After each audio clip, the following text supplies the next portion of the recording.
Kat is a school-age girl who messes around with a cult-style ritual and items in search of someone. When one of these rituals actually work, she gets way more than she bargained for. I'm Nox, and this is a story of Project Cat, the Paper Lily prologue. Kat awakens to the light sound of wind and calm melody sung by birds. She's not sure where she is, but she gets up, the grass lightly staining her clothes. Kat walks the only direction she can. After a few moments, Kat comes across a small flower. Without hesitation, she plucks it from the ground and carries it carefully in her hands. It's not long after walking that Kat stumbles upon a building. It's bright, decorated with large windows. The doorway has 4 orbs, 3 of them glowing green. The layout of the orbs matches the flower vases and their contents on the steps. Kat does the only logical thing she can come up with and places her fresh flower in the empty one. It falls into the water entirely. Rapid splashing is heard reverberating from inside. Kat blinks. In the instant that her eyes were closed, the grass is replaced by blood. The skies darken. The flowers bleed. Red eyes peer at her through the windows of the once beautiful building. Bloody spider lilies sprout from the blood. A shadowy figure appears in front of the door. The figure scolds Kat over her choice. It booms at her. There is always another way. The shadowy figure moves across the ground, almost gliding without friction. It holds out its hands, the drowned flower before her. It slowly transforms into a sad and lifeless bird. Kat is unable to speak or move, frozen in place. The figure gets close to her.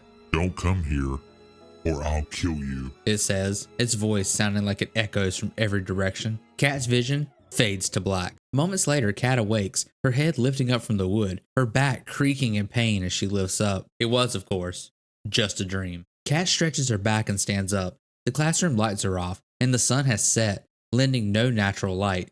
Kat looks up at the clock. 11 p.m.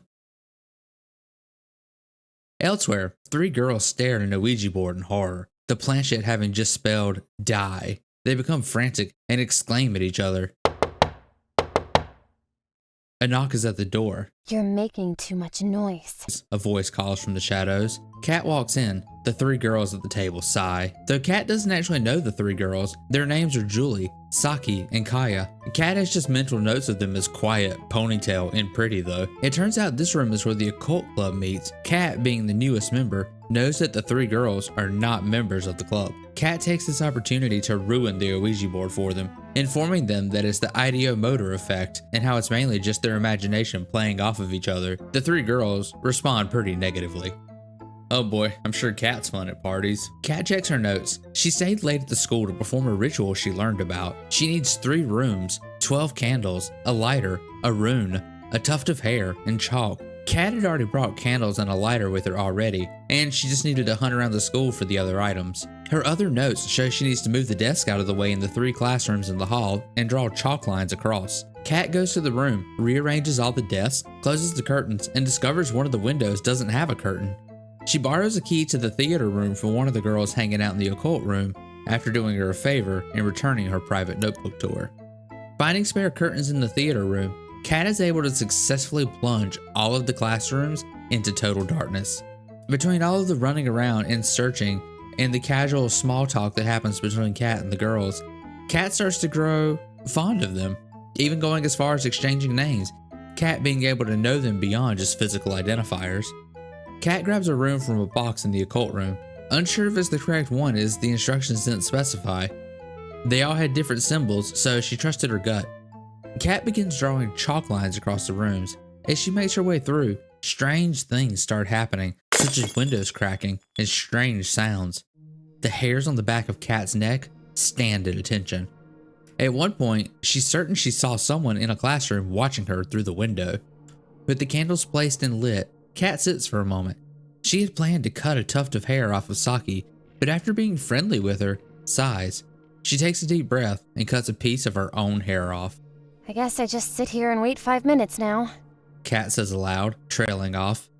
Kat recalls a conversation with another student about rituals. Even though they never work, what if it does eventually work one day? For the worst, the co-student warns. I'm with this classmate. It's all fun and games until you accidentally summon something crazy into the world. The classmate mentions that the rituals won't help find him, whoever that may be. Since she has to wait, Kat decides to go double check the official ritual notes in the occult club, just to make sure. Kat has done everything correct at this point. So, she burns the hair. Before she can blow the candles out, a gust of wind rips through the classroom, pulling Kat into the blackness. Kat tries not to freak out. She focuses on her heartbeat and counts to 100, just as the instructions directed. 1, 2, 3, 4, 5. Even though she hears movement in the room and the sounds of desks sliding around, she tightens her eyes closed and keeps counting no matter what.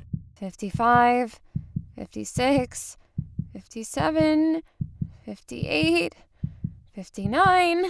The next bit is quiet and uneventful.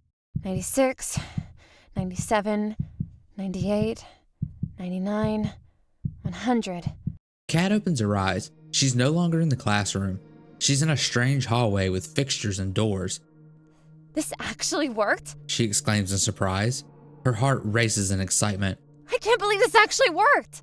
Kat, fueled with excitement over the ritual success, begins to explore.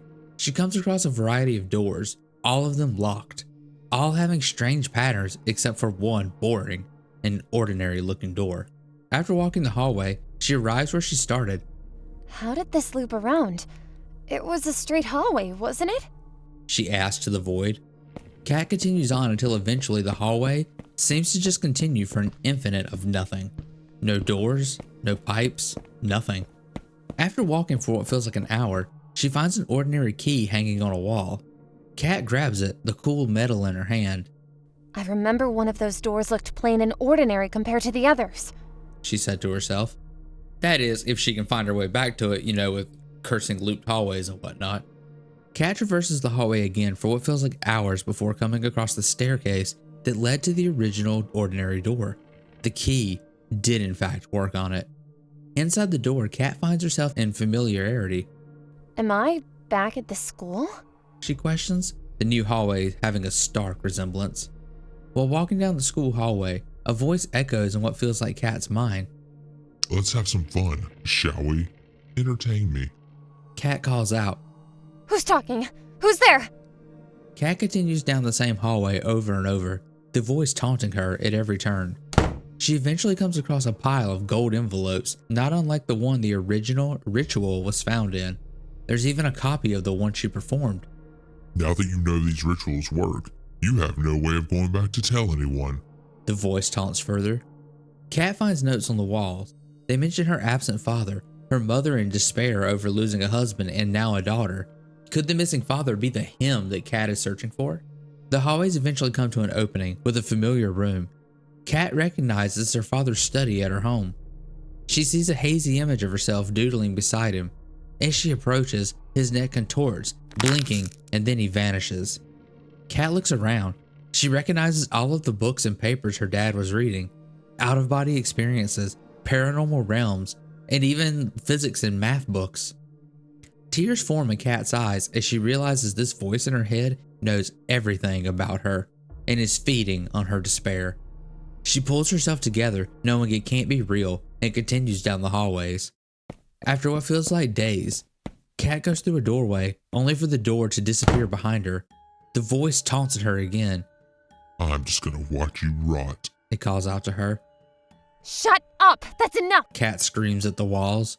Whoever you are, get out of my head! Kat collapses and begs to be let out, begs to go home. The door reappears, and Kat finds herself back in the original hallway with doors. The next door she sees, the one that was originally boarded up, is open.